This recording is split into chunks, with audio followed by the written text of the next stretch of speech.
people did not force Caesar to have the crown, in spite of Antony offering him the crown 3 times.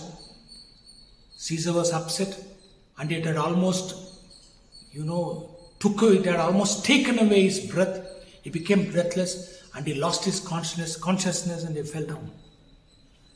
And then Casca says, mine own part, I did not laugh. I did not laugh because I did not want to breathe that dirty air that was given out by the people's bad breath. He says, for mine own part, I durst not laugh, for fear of opening my lips and receiving the bad air of the people. So he looks down upon the commoners, Casca. And have you ever seen Casca speaking nicely of anyone? He hasn't spoken nicely to Brutus. He hasn't spoken nicely to Cassius. And he hasn't spoken nicely of the way the crown was offered to Caesar 3 times by Antony. He hasn't spoken nicely of the commoners. This is the character of Casca. A cynic, a fault finder, a man who always finds faults with people. Then look at Cassius. Cassius says, be soft, I pray you. What did Caesar swoon? Be soft, I pray you. No, look at Cassius. He's requesting Casca to be soft because Casca is not soft. He's very harsh on people. He's very harsh on the way the crown was offered to Caesar by Antony. Because he is a cynic. Then Cassius asks him, what did Caesar swoon? Did Caesar fall unconscious? Then Casca says, he fell down in the marketplace. He fell down in the marketplace and foamed at mouth and was speechless. He started foaming at his mouth. Foam started coming out of his mouth and became speechless. That is the disease of Caesar, that epilepsy, that falling sickness. And here, Casca gives it a different color. He says, because people did not force Caesar to take the crown, Caesar fell down and became unconscious and started foaming at the mouth and was speechless. That has been his disease, man. And Caesar has been suffering from this epilepsy, this falling sickness. In Kannada we call it Murcha Roga. So when Casca says he fell down in the marketplace and foamed at mouth and was speechless, Brutus says, yeah, it's very like he had the falling sickness. Look at this, it's very like. Brutus knows Caesar's infirmity, Caesar's weakness, Caesar's physical disease of epilepsy. Brutus knows. That's what Brutus says. That's why he says it's very like. It's common, man. He had that falling sickness. Caesar is suffering from that. And Cassius very ironically uses the phrase falling sickness. Cassius says, no, Caesar hath it not. But you and I, an honest Casca, we have the falling sickness. He says. Falling sickness. That falling sickness is uttered by Cassius as falling sickness. Because we are prostrating before Caesar as his slaves. In fact, we have that falling sickness. You and I, an honest Casca, we have the falling sickness, he says.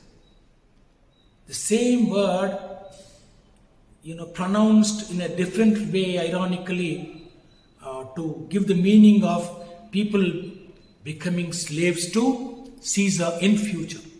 If Caesar is crowned a king and if Caesar becomes a dictator.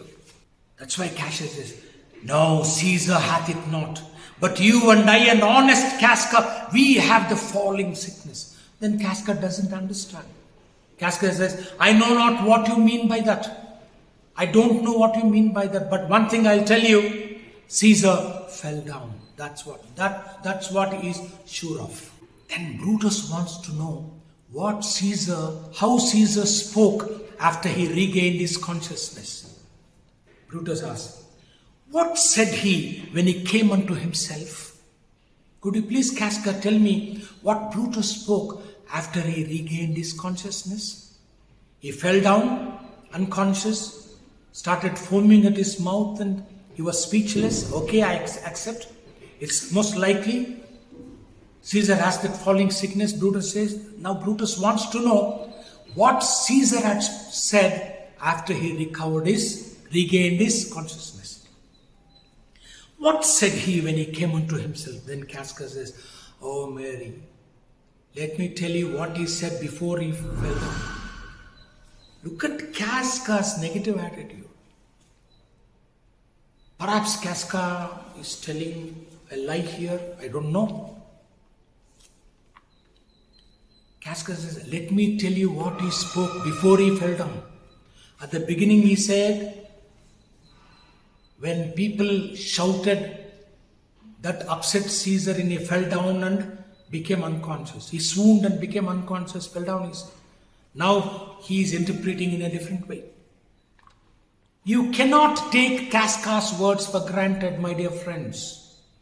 Casca says, Mary, before he fell down, let me tell you what he spoke before he fell down. And then I'll tell you what he spoke after he regained his consciousness.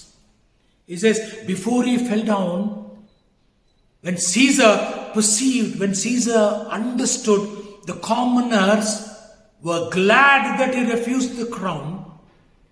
When Caesar came to know that the common people became happy because he refused the crown 3 times, then what did he do? You know what he did?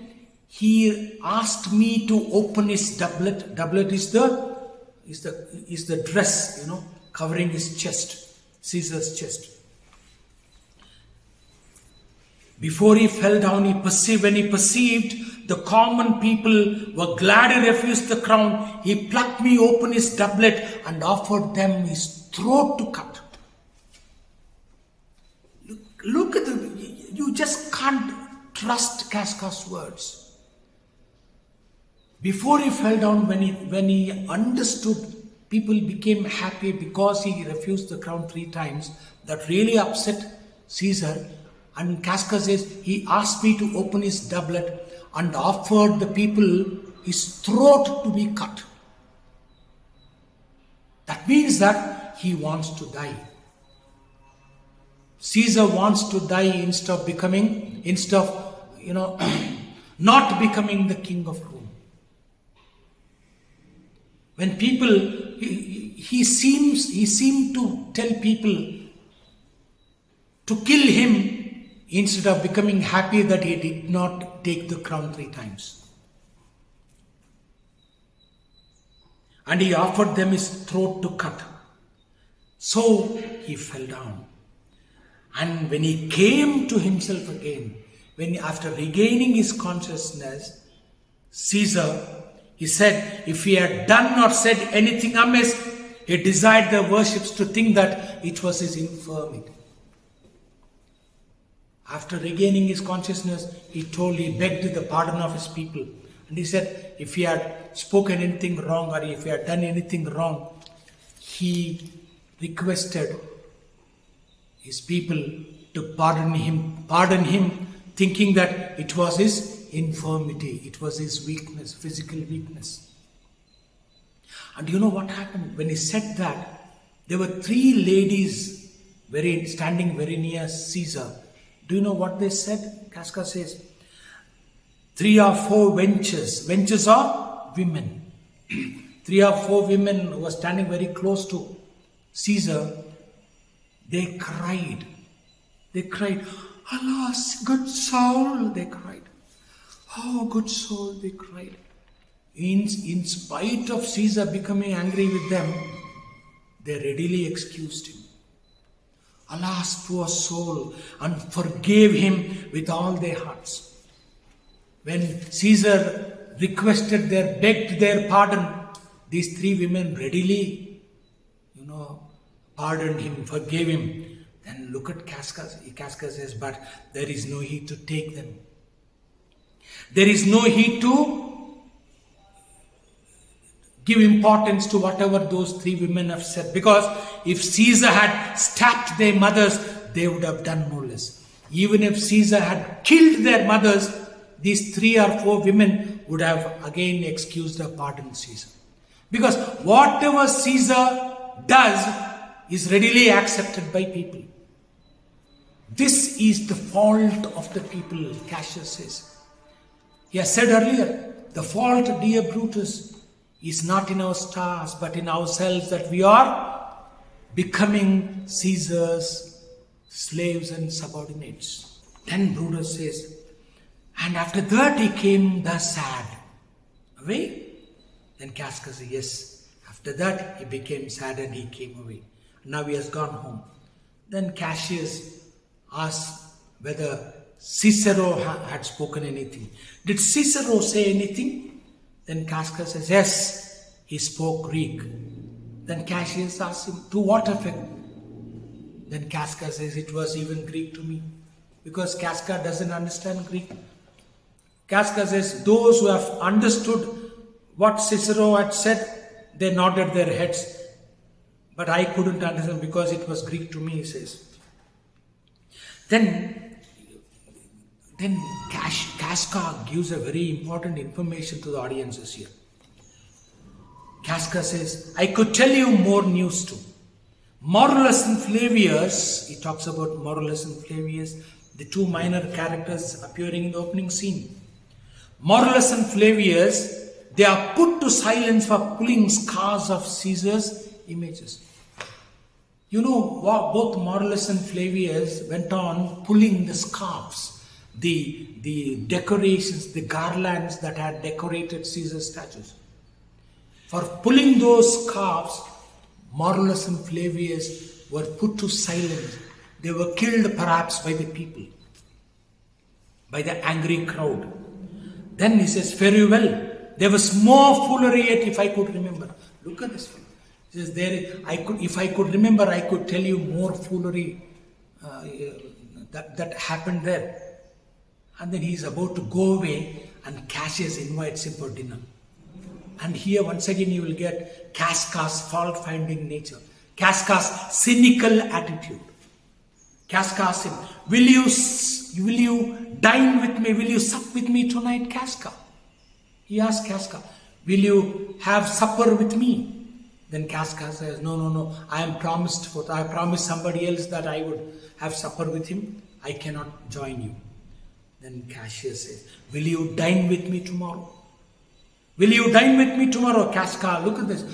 When Cassius asks him if he is ready to dine with him or not, Cassius should say yes or no. Look at the way Casca answers. Casca says, yeah, if I am alive and your mind hold and your dinner worth eating. Look at this.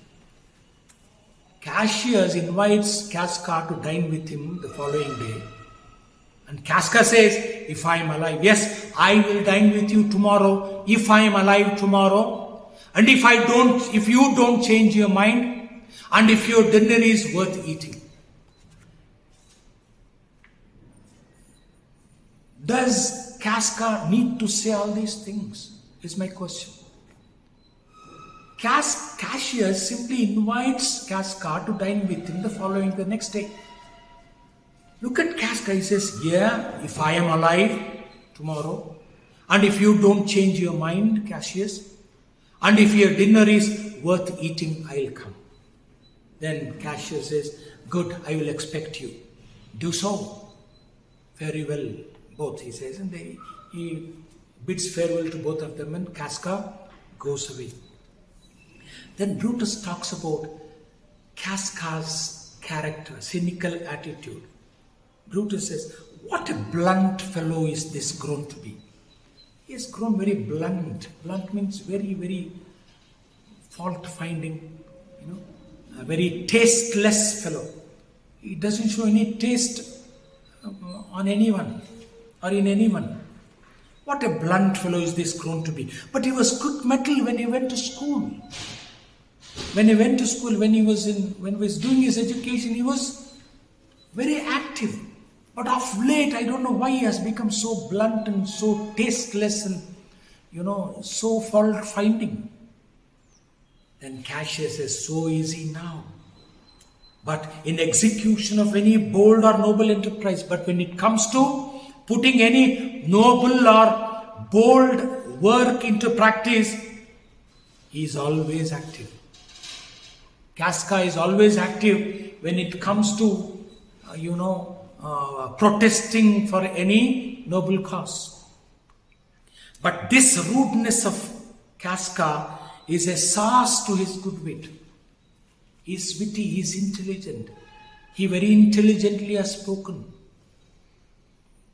Though he spoke very cynically.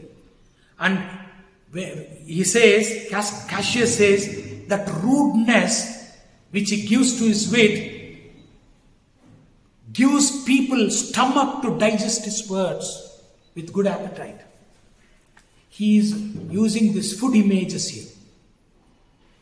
Digesting, stomaching, and showing appetite. Though Casca speaks harshly, people would definitely listen to him. People would digest whatever he speaks. He is such a man. And only outwardly, Casca shows or proves to be or pretends to be, a cynic, is what Cassius is. Because Cassius has to defend Casca in front of Brutus.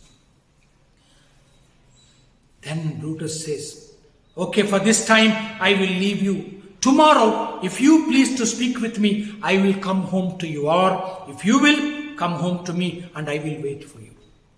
Look at this. Okay, my dear Cassius, now I am leaving. Tomorrow, if you want to speak to me, I will either come to you or you can come to my house. The doors of my house are always kept open for you, he says. And Cassius says, I will do so. I will come and meet you. Till then, think of the world.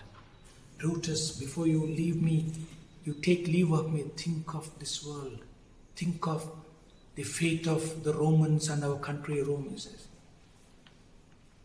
And Brutus goes away. When Brutus goes away, Cassius's real nature comes out.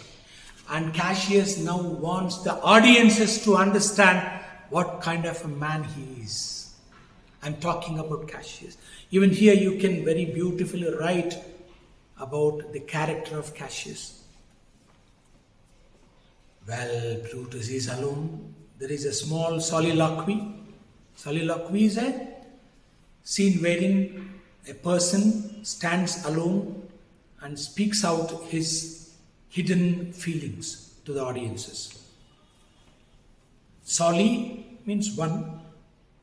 Loquy means being loquacious, speaking loudly about himself or about something else, about the hidden feelings that the character has.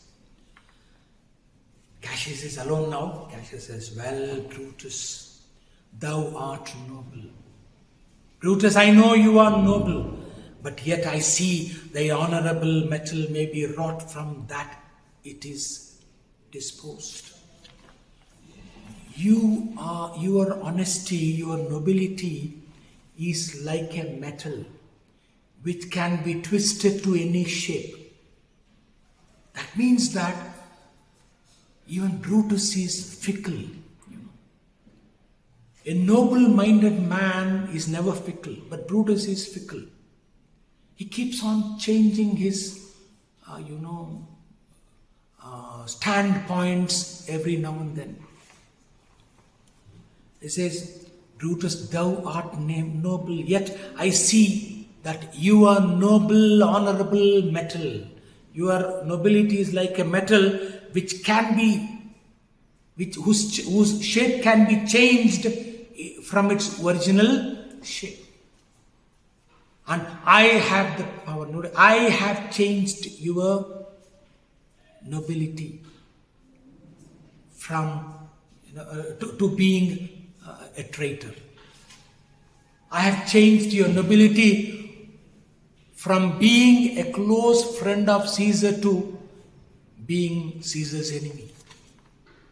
It is possible only with Cassius. That's why Cassius says, noble-minded people should have only noble friends. They should make friendship only with noble people, not with people like Cassius. He says. Cassius readily accepts that he is a bad fellow,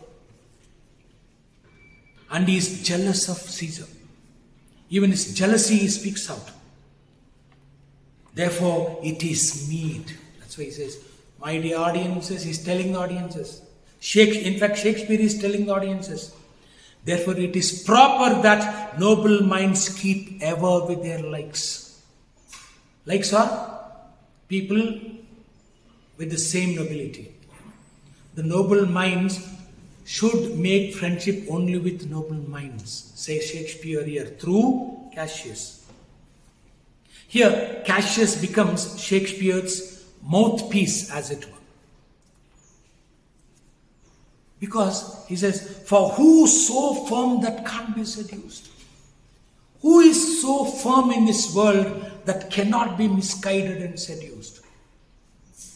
Cassius is of the general opinion that every man can be changed. Every man's thinking way can be changed. Every man can be misguided, is what Cassius wants to suggest to us. For who so firm that cannot be seduced? Then he talks about his jealousy for Caesar. He says, Caesar doth bear me hard, but he loves Brutus. Caesar dislikes me. He bears me hard means Caesar dislikes me, but he likes Brutus. He loves Brutus. This is the personal reason. Though Brutus and Caesar are strong supporters of Pompey, Caesar loves Brutus, but Caesar doesn't love Cassius. You have seen a little earlier how Caesar has spoken of Cassius' character to Antony. Caesar doth bear me hard, but he loves Brutus. So he says, if Brutus were to be in my position, and if I were to be in Brutus's position, Brutus wouldn't have misguided me as I have misguided Brutus. Look at this. He says, if I were Brutus now, and he were Cassius, he should not humor me. If Brutus were to be in my position, and if I were to be in Brutus's position, Brutus would not misguide me against Caesar as I have misguided Brutus against Caesar. He is readily accepting that he doesn't like Caesar. And he doesn't like Caesar showing a lot of love to Brutus. Now he tells us his plan of, making Brutus go against Caesar. He says, he gives us the plan. He says, I will this night in several handwritings in at his window throw the letters as if the letters came from several citizens. Now he decides to write anonymous letters with left and right hand and throw them into Brutus's house, and he wants Brutus to read those letters as if they were written by the citizens of Rome. And in those letters, Cassius would flatter Brutus's honesty, and here and there the letters would talk about Caesar's ambition. If he does it, then Brutus also feels that people also want Brutus to go against Caesar as Cassius wants him to go against. I will this night in several hands in at his window throw, as if they came from several citizens. What am I going to throw? Writings. And all these letters, all tending to the great opinion that Rome holds of Brutus's name.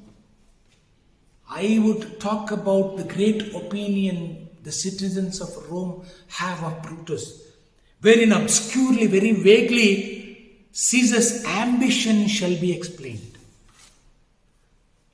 And I will do this, I will see that these letters are dropped into Brutus's house, and after this,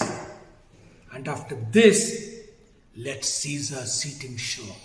After this, Brutus will definitely go against Caesar. And now after this, let Caesar, look after his safety. Because we are going to shake him or we will die for it. Either we will kill him or we will die for that, he says. And this is where Act 1, Scene 2 ends. With the decision of Cassius planning to drop a few letters, anonymous letters as if they were written by the people of Rome into Brutus's house. And those letters would appreciate or flatter and glorify Brutus's greatness. And here and there, these letters would talk about Caesar's ambition. And after Brutus has read those letters, Brutus would be sure of going against Caesar. Then Cassius says, then if after this, let Caesar sit him sure. Let Caesar take care of his position. Because we are going to kill him or we are going to die. One of the two is certainly going to happen. Either we will kill him or we will die for it, he says. And there ends Scene 2, Act 1. And in my next video, I will talk about Scene 3, Act 1, Scene 3. Till then, and whenever you listen to my lectures, please open your book and try to go through these lines. I'm very slow. So we will meet up next time in my next video. Until then, God bless you. Bye-bye.